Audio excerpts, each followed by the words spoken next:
আসসালামাইকুম, কেমন আছেন সবাই? আশা করি সবাই ভালো আছেন। আলহামদুলিল্লাহ আমি ভালো আছি। এই হচ্ছে বৃষ্টি পরবর্তী অবস্থা। দেখেন ঢেঁড়স গাছগুলো একেবারে তাজা হয়ে গেছে।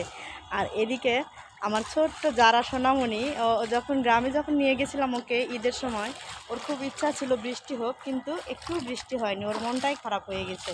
তো এখন দেখেন সে বৃষ্টিতে ছাদে কিভাবে মজা নিচ্ছে, আপনাদেরকে একটু দেখানোর চেষ্টা করছি। ছাদে যেমন একবারে বন্যা বয়ে গেছে, আমার সোনামণিটা এখানেই মজা নিচ্ছে।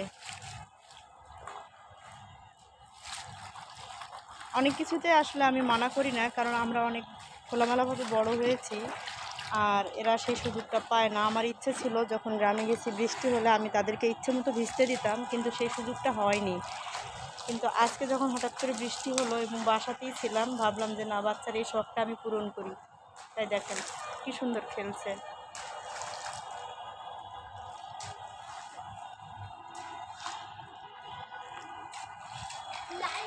আর বৃষ্টির পরবর্তী আবহাওয়াটা এতটাই নির্মল থাকে যে কি বলবো, একেবারে ফ্রেশ।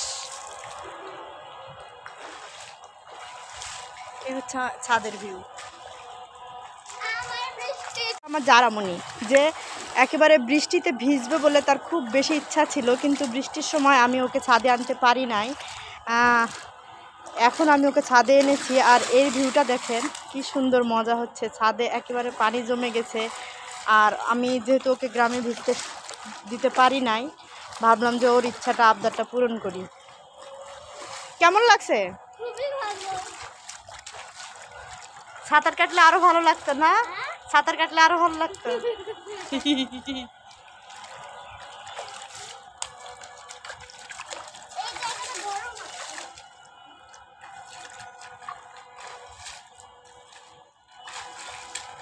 চলো আম্মু এখন বাসায় যাই, চলো দুপুর হয়েছে, গোসল করে দিব, চলো।